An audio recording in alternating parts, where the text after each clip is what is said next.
किया। मित्रों, इन 75 वर्षों में 2-3 उदाहरण मैं आप सबको देना चाहूंगा। हमें लगता है कि विद्यार्थी परिषद कैंपस में आंदोलन करता है तो लगता है कि विद्यार्थी परिषद आंदोलन करने वाला छात्र संगठन है, बाकी छात्र संगठनों की तरह। हमें लगता है जब चुनाव होते हैं तो विद्यार्थी परिषद के कार्यकर्ता चुनाव लड़ते हैं तो हमें लगता है कि विद्यार्थी परिषद भी बाकी छात्र संगठनों की तरह चुनाव लड़ता है।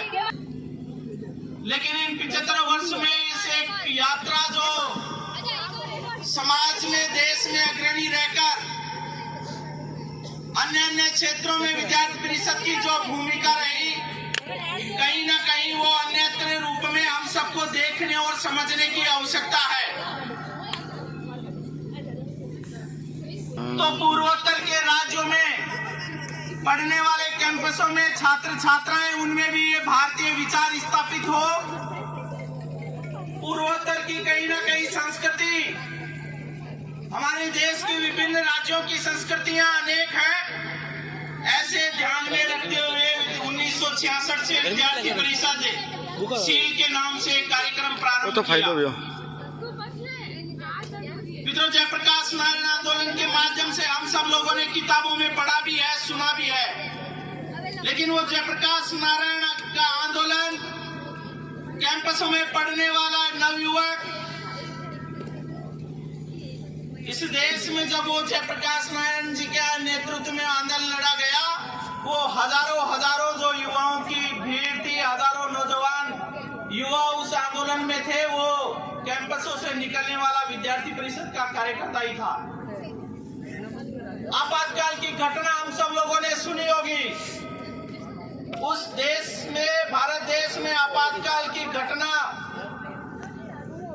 इस देश पर एक कलंक था। विद्यार्थी परिषद के कार्यकर्ताओं ने जान की परवाह किए बिना इस देश को आपातकाल से मुक्त कराने का काम भी अगर किसी ने किया तो अखिल भारतीय विद्यार्थी परिषद के कार्यकर्ताओं ने किया।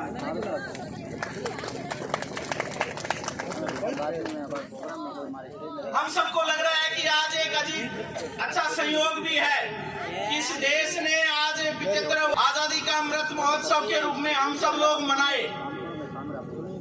इधर आजादी का अमृत महोत्सव पूर्ण होता है और संयोग से इस अखिल भारतीय विद्यार्थी परिषद का 75 अमृत महोत्सव, अमृत काल प्रारंभ हो रहा है।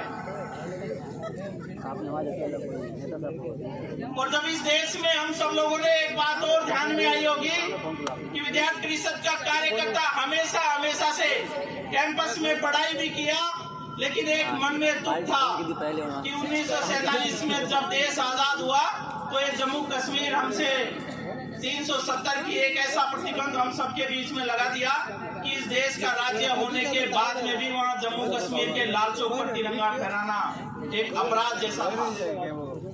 अगर इस प्रकार के लिए कोई सोचता भी था तो कहीं ना कहीं वहाँ हम सब लोगों को ध्यान में है कि किसी को गोलियों से भून दिया जाता था, कभी बम के धमाके वहाँ होते थे। लेकिन विद्यार्थी परिषद का कार्यकर्ताओं से सहा नहीं गया। 1990 में विद्यार्थी परिषद के कार्यकर्ताओं ने तय किया और एक नारा दिया कि जहां हुए तिरंगा का अपमान वहीं करेंगे उसका सम्मान। मित्रों, नारा देते देते देश भर के कैंपसों में ये तिरंगे की सीने में अपनी एक आग जलाते हुए उस तिरंगे के स्वाभिमान के लिए उस जम्मू कश्मीर के लाल चौक पर 1990 में विद्यार्थी परिषद के हजारों कार्यकर्ता अपनी जान हथेली पर रखकर उस जम्मू कश्मीर के लाल चौक पर तिरंगा फहराने का काम किसी ने किया तो अखिल भारतीय विद्यार्थी परिषद के कार्यकर्ता। और विद्यार्थी परिषद के कार्यकर्ता जब परिवर्तन के लिए निकलता है तो हमें लगता है कि किस प्रकार से एक कार्यकर्ता परिवर्तन की डगर पर जाता है। तो एक उसका उदाहरण मैं आप सबके बीच में रखता हूँ। हम कैंपसों में हमेशा नारा यही देते थे कि जहाँ हुए तिरंगे का अपमान वहीं करेंगे उसका सम्मान।